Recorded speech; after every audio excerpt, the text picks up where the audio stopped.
আমরা কিভাবে service restart দিতে পারি বা সার্ভিস কিভাবে সার্ভিসের স্ট্যাটাস কি, সেটা স্ট্যাটাসে কি অফ আছে এটা দেখব, কিভাবে স্টার্ট করতে হয়, কিভাবে স্টপ করতে হয়, তারপরে কিভাবে ফায়ারওয়ালে পোর্ট অ্যালাউ করতে হয়, ঠিক আছে। তারপরে আরো কিছু বেসিক জিনিস দেখবো। আমি তাহলে শুরু করি, যেটা সামনে আসবে ওটা মানে দেখতে দেখতে যাবো আর কি। ওকে, স্টার্ট। আমরা প্রথমে দেখি যে কোনো একটা সার্ভিস, যেরকম আমাদের এখানে আমরা জানি আমরা এসএসএস এর মাধ্যমে লগ ইন করে আসি, তাই না? এটা হচ্ছে পুটিতে আমরা এসএসএস প্রোটোকলের মাধ্যমে লগ ইন করে আসি। তাহলে কোনো একটা সার্ভিস তো ব্যাকগ্রাউন্ডে রান করতেছে এসএসএস এর জন্য, সেই জন্য তো আমরা 22 পোর্ট দিয়ে অ্যাক্সেস পাচ্ছি। তাহলে আমরা দেখি যে কোন সার্ভিসটা এসএসএস এর জন্য রান করছে। যদি আমরা কোনো সার্ভিসের স্ট্যাটাস দেখতে চাই তাহলে লিখতে হবে সিস্টেমসিটিএল স্ট্যাটাস, তারপরে সেই সার্ভিসটার নাম, এসএসএস এর সার্ভিসের নাম এসএসএস ডি ফর ডিমন। তাহলে এটা কি এসএসএস ডট ডি সার্ভিস, এটার নাম কি ওপেন এসএসএস সার্ভার ডিমন।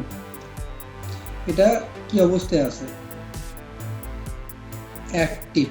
এখানে যদি আমরা অ্যাক্টিভ দেখি আর এই যে রানিং,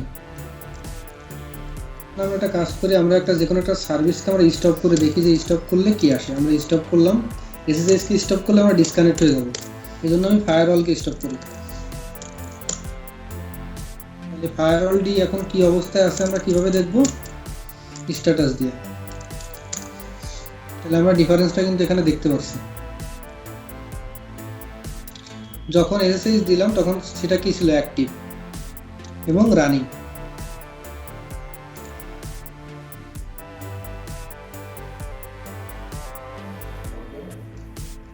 আর যখন আমরা এটা তো আমরা স্টপ করে নিছি, ফায়ারওয়াল সার্ভিসটা এখন স্টপ।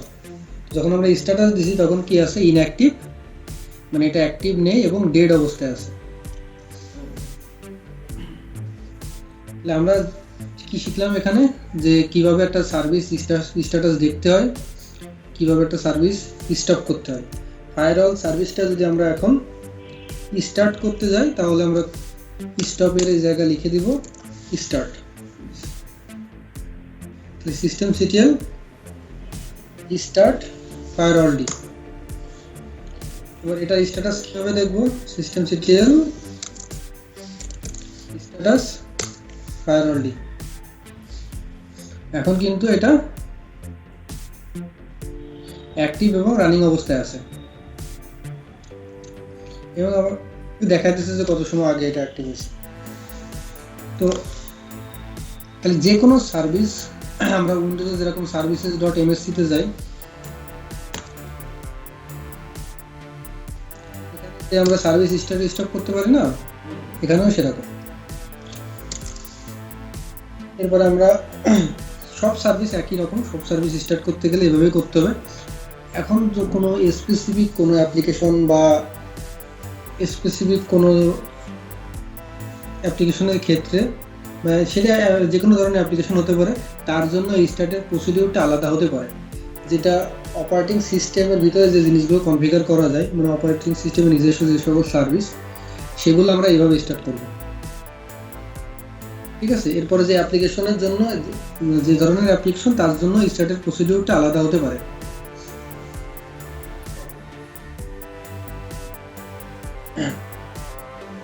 তাহলে আমরা যদি কোনো সার্ভিস, এই যে আমরা স্টার্ট করতেছি, বাট আমরা এখন দেখবো যে কিভাবে যে রিস্টার্ট করার পরেও তো সার্ভিসটা আমরা যদি চাই, যেরকম আমরা চাই যে এসএসএস সার্ভিসটা যখন আমরা রিস্টার্ট করব, যখন এই মেশিনটা ওপেন হবে সাথে সাথে সার্ভিসটা স্টার্ট হয়ে যাবে। উইন্ডোজে যেরকম আমরা যখনই ওপেন করি তখন ব্যাকগ্রাউন্ডে অনেক সার্ভিস স্টার্ট হয়ে যায় না?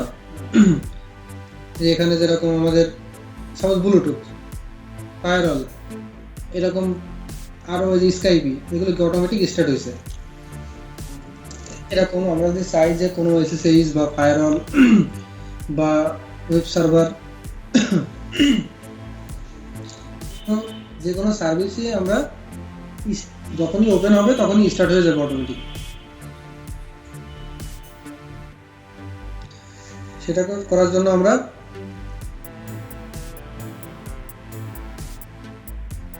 সিটিএল, এরপরে লিখতে হবে এনাবল, তারপরে সেই সার্ভিসের নাম। এসএসএস তো অলরেডি এনাবল আছে, এটা অলরেডি এনাবল আছে কিনা আমরা কিভাবে দেখতে পারি?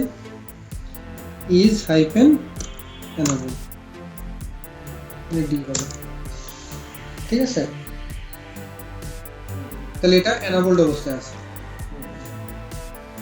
এখন যদি আমি এটাকে ডিসেবল করি, আমরা ডিসেবল করে দিয়েছি, কিন্তু তারপরেও কিন্তু আমরা সেশনে অ্যাক্টিভ আছি, তাই না? এর কারণ এটা হচ্ছে রিস্টার্ট করার পর স্টপ হয়ে যাবে, বাট এখন তো অ্যাক্টিভ থাকবে। এটা কি পারমানেন্টলি ডিসেবল হয়ে গেল? এটা কি আর ইনেবল না রাখা পর্যন্ত ডিসেবল থাকবে?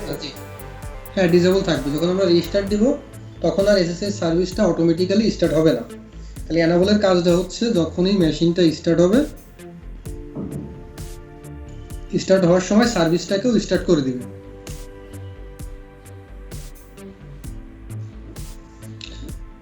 এখন যদি আমরা মেশিনটা রিস্টার্ট দিই, এই ডিসেবলই থাকবে। তো আমরা যখন সার্ভার কনফিগার করব তখন আমরা এটা টেস্ট করে দেখব। হ্যাঁ, তাহলে আমরা কিভাবে টেস্ট করতে পারি এটা এনাবল আছে বা ডিসেবল আছে?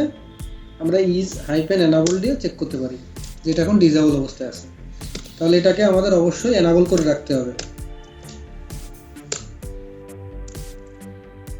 ঠিক আছে?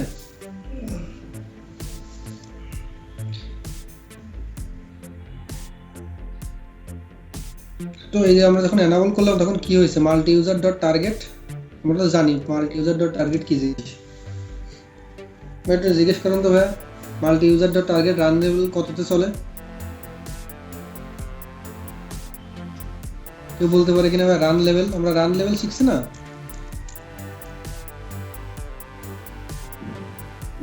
হ্যালো, রান লেভেল কি কত থেকে শিখছিলাম? 0 to 6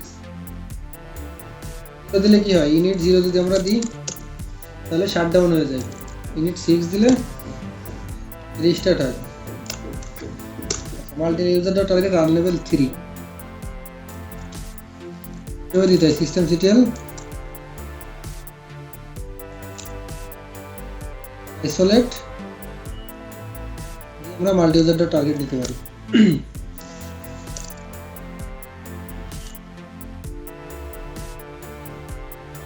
এটুকু কি ক্লিয়ার? সার্ভিস কি মানে রিস্টার্ট দেওয়ার পরে আপ হবে কি হবে না, সার্ভিস কিভাবে আমরা স্টার্ট করতে পারি, স্টপ করতে পারি? ওকে, তাহলে আমরা সার্ভিস স্টার্ট করলাম, বাট এই সার্ভিসটা তো একটা পোর্টে লিসেন করতেছে, সেটা হচ্ছে 22। এটা কোথাও না কোথাও লিখে দেওয়া আছে যে এসএসএস এর জন্য 22 পোর্টটা ইউজ হবে। আর একটা কি, এই 22 পোর্টটাকে আমাদের ফায়ারওয়ালেও কিন্তু এনাবল করা লাগবে, না হলে 22 পোর্টটাকে কি ফায়ারওয়াল মানে রেড হ্যাটের যে নিজস্ব ফায়ারওয়াল আছে সে তো ব্লক করে দিবে। তাহলে আমরা কিভাবে দেখব যে ফায়ারওয়ালে কি কি পোর্ট আছে অ্যালাউ, সেটা দেখতে হলে আমরা ফায়ারওয়াল -cmd লিস্ট অল। তো এখানে আমরা দেখতে পাচ্ছি ককপিট, এটা আমি বলেছিলাম এটা পরে শিখাবো। ককপিট হচ্ছে আমরা যে কাজগুলো করতেছি এগুলো ব্রাউজারে গ্রাফিক্যালি করা যায়, ঠিক আছে? এটা হচ্ছে ককপিট। DHCP6 একটা ক্লায়েন্ট আছে, আর আছে কি SSH। তাহলে SSH এর পোর্ট বাই ডিফল্ট যে পোর্ট, সেই পোর্টটা অ্যালাউ আছে ফায়ারওয়ালে, 22 পোর্টটা অ্যালাউ আছে। যে আমাদের দরকার হয় যে আমরা 22 পোর্ট না, আমরা সাপোজ এখানে তো 80 পোর্ট অ্যালাউ নেই আমাদের, আমরা 80 পোর্টটা অ্যালাউ করব।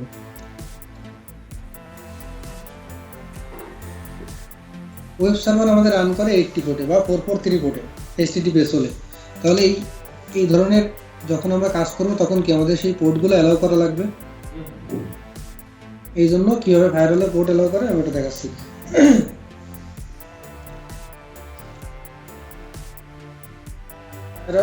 -cmd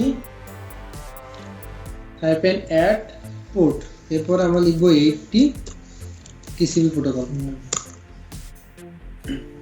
যদি আমরা লিস্ট দেখি তাহলে কিন্তু আমাদের 80 চলে আসছে।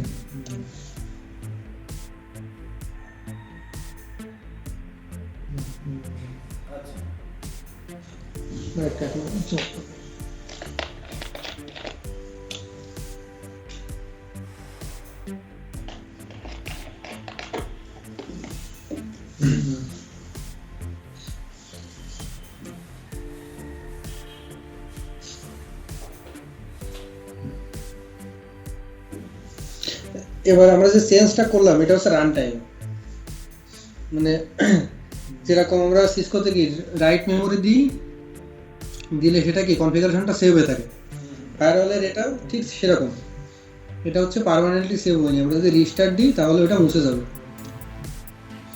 ঠিক আছে, তো সিসকোতে মানে রাইট মেমোরি দেওয়া অথবা ফায়ারওয়ালের ক্ষেত্রে আমরা যদি এখানে যদি একটা আইপেন পার্মানেন্ট অ্যাড করে দিই,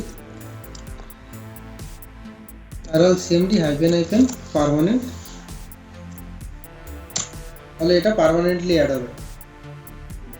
যদি আমরা রিস্টার্ট দিই তাহলে রিস্টার্ট দেওয়ার পরেও আমরা দেখব যে 80 টিসিপিটা কি আছে, ফায়ারওয়ালে ওপেন অবস্থায় আছে। এখন 80 পোর্টে যে কেউ আমাদের মেশিনটাতে কি লগ ইন করতে পারবে। তো লগ ইন করার জন্য হচ্ছে 80 পোর্টে কোনো সার্ভিস রান করতে হবে। সার্ভিস রানটা আমরা এখন আসবো না, সার্ভিস রানটা আমরা পরে দেখাবো। তাহলে আমরা পার্মানেন্টলি এটা অ্যাড করলাম 80 পোর্টটাকে। কোনো কিছু অ্যাড করার পরে তখন আমাদের ফায়ারওয়াল সিএমডি কে রিলোড দিতে হবে। রিলোড দিলাম, তাহলে আমরা আরেকটা পোর্ট অ্যাড করি। সাপোজ আমরা 443টাও অ্যাড করবো। হ্যাঁ, 443 পার্মানেন্ট। এখন যদি আমরা লিস্ট দেখি এখানে কি 443 আসছে? না, রিলোড দেওয়া লাগবে, ফায়ারওয়াল সিএমডি আসেনি। কিন্তু যদি আমরা পার্মানেন্ট না দিতাম তাহলে কিন্তু চলে আসছে। পার্মানেন্ট দিলে আমাদের রিলোড দেওয়া লাগবে সিএমডি। হ্যাঁ, পার্মানেন্ট দিলে কারেক্ট, পার্মানেন্ট দিলে রিলোড দেওয়া লাগবে, আর পার্মানেন্ট না দিলে এটা রান টাইম এটা এক্সিকিউট হয়ে যাবে, বাট রিস্টার্ট দেওয়ার পর এটা থাকবে না। তাহলে অবশ্যই আমরা যখন পার্মানেন্ট দিব, এই যে অলরেডি এনাবলড, ঠিক আছে, এটা দেখাচ্ছে। তারপরে আমরা কি করব, রিলোড দিব।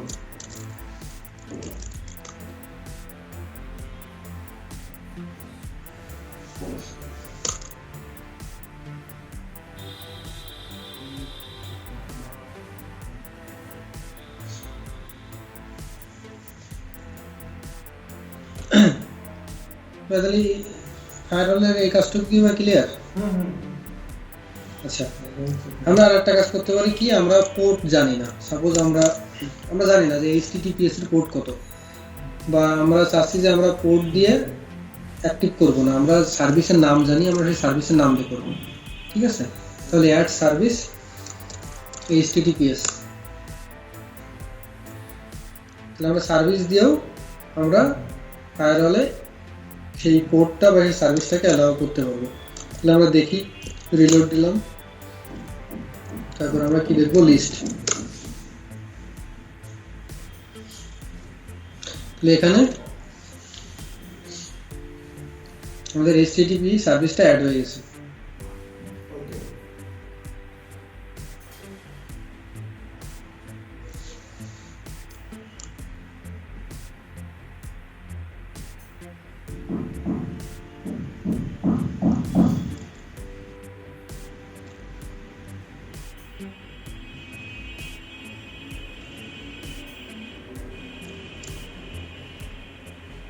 আমরা যদি একের অধিক করতে চাই তাহলে আমরা এইভাবে লিখে দিতে পারি, এইচটিটিপি এসএসএইচ।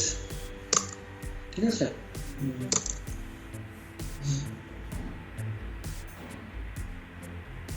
অলরেডি এনাবলড, সেজন্য এটা ওয়ার্নিং দেখাচ্ছে।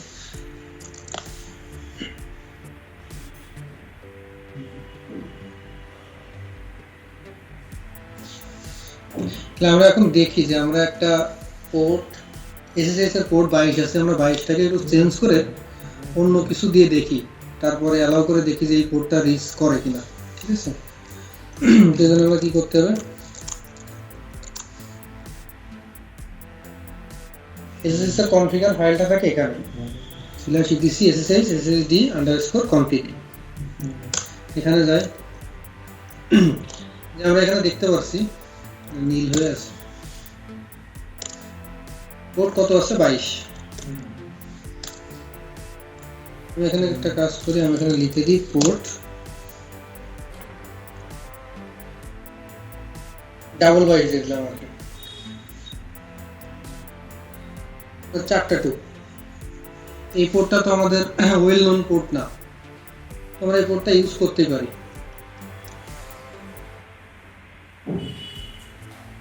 আগেরটা হ্যাশ দিতে হবে না? না ভাই, হ্যাশ দেওয়া মানে কমেন্ট, ঠিক আছে, এখানে হ্যাশ দেওয়া মানে কমেন্ট না, Comment. পোর্ট 22টাকে বন্ধ করে দেব না, নাকি দুটো অন থাকবে? হ্যাঁ, দুইটাতে লিসেন করুক, সমস্যা নেই, দুইটাতেই করুক, ঠিক আছে। তাহলে আমরা এখন সাথে বের হয়ে গেলাম। তাহলে আমাদের এখন কি করতে হবে, মানে SSH সার্ভিসটা কি রিলোড দিতে হবে বা রিস্টার্ট দিতে হবে। তো রিস্টার্ট দেওয়ার জন্য আমরা কি করব, রিস্টার্ট SSH D। তাহলে এখন কি আমাদের ওই পোর্টে পাওয়ার কথা, দেখি আমরা পাই কিনা। পাবে তো, 22 করতে হয়েছে বলে। পাবে না ভাই, পাবে না।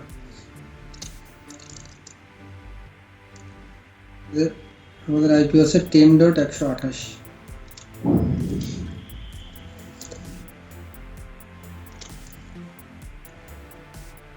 তাহলে আমাদের পাচ্ছে না। আমরা একটা কাজ করি, প্রথমত আমাদের কি ফায়ারওয়ালে সেটাকে অ্যালাউ করতে হবে, ফায়ারওয়ালে অ্যালাউ করে নিই, আচ্ছা আচ্ছা, অ্যাট পোর্ট 4.2/TCP। আমরা রিলোড করে নিই,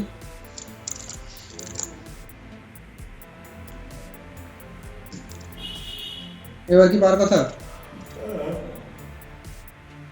না, এবারও পাবে না।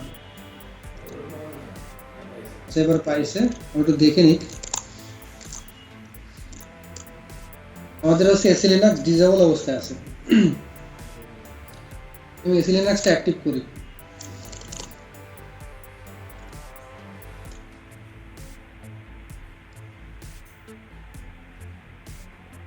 Oh no.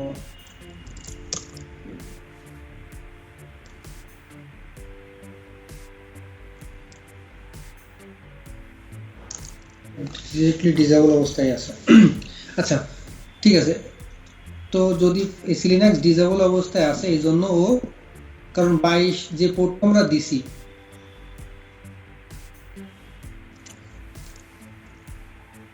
আমরা যে এই যে এই পোর্টটা দিলাম, এসি লিনাক্স কি জানে যে এই পোর্টটা এসএসএস এর জন্য ইউজ হবে? না না, জানে না কিন্তু, ঠিক আছে। তো এসি লিনাক্স কে জানাতে হবে, এসি লিনাক্স কে জানাতে হলে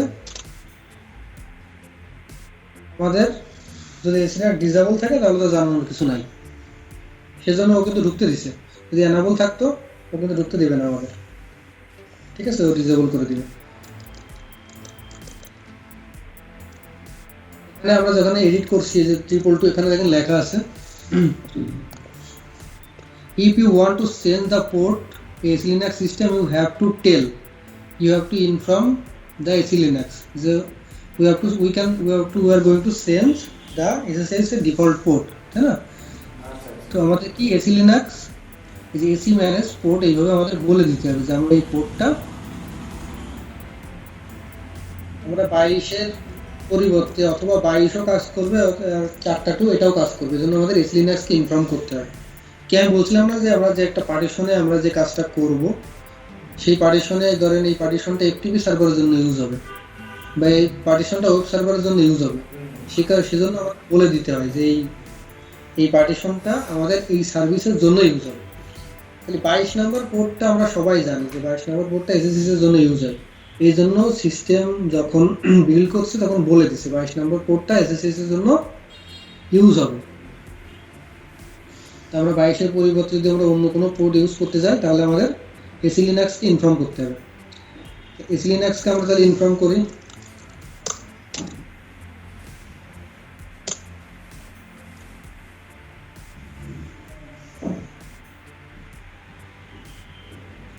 এই কমান্ডে আমরা এসি লিনাক্সকে ইনফর্ম করতে পারি, কিন্তু যেহেতু ডিসেবল অবস্থায় আছে এই জন্য আমাদের সিস্টেমটা আগেই পেয়ে গেছে। ঠিক আছে, লগ ইন করে রুট।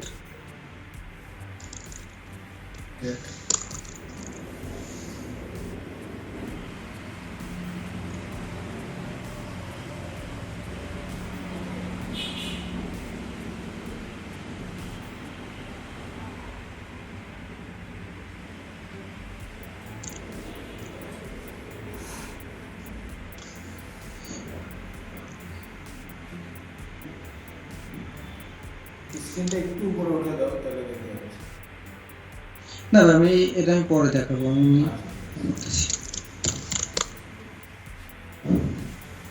এই যে আমরা আচ্ছা এখানে একটু দেখাই দিই।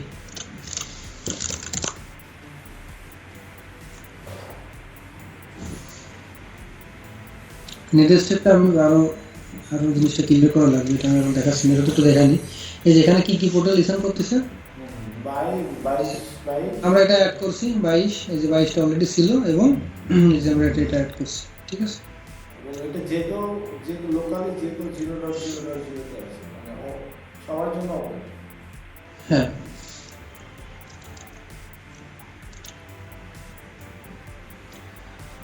তাহলে এটা লিসেন করতেছে। এই যে দুটো আছে এস্টাবলিশ কানেকশন আছে, কারণ আমরা 22 দিয়েও লগ ইন করে আছি, আমরা এই পোর্ট দিয়েও লগ ইন করে আছি। ঠিক আছে, তাহলে আমরা এখন মনে হয় যে কোনো না, মানে যে কোনো সার্ভিসের স্ট্যাটাস দেখতে পারবো, সার্ভিস রিস্টার্ট করতে পারবো, তারপরে স্টার্ট করতে পারবো। আপনার রিস্টার্ট সেটা বলেন ভাই। 22টা কিসের জন্য ইউজ হবে? এসএসএস এর জন্য। এর কনটেক্সটটা কি? SSH_port_t। ঠিক আছে,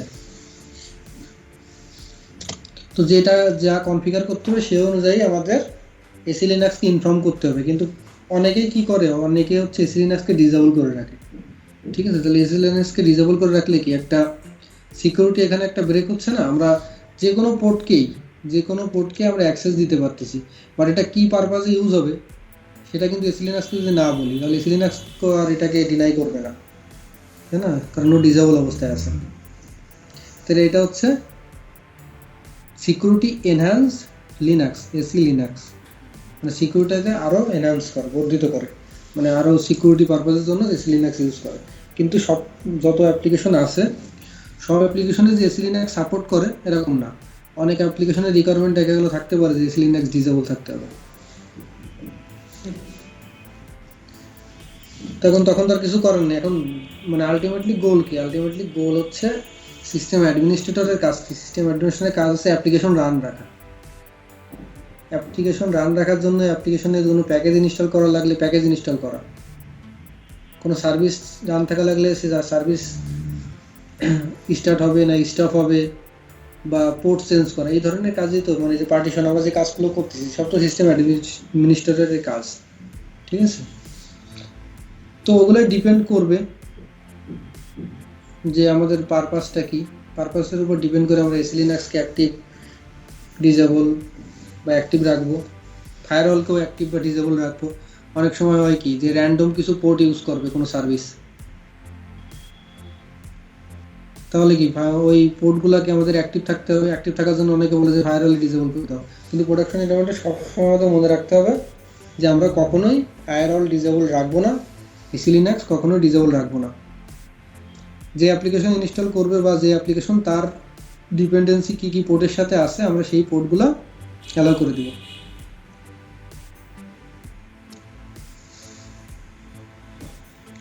ভাই এটুকু একটু প্র্যাকটিস করে নিক সবাই, খুব কঠিন কিছু শেখায় না, রিস্টোরে দিই।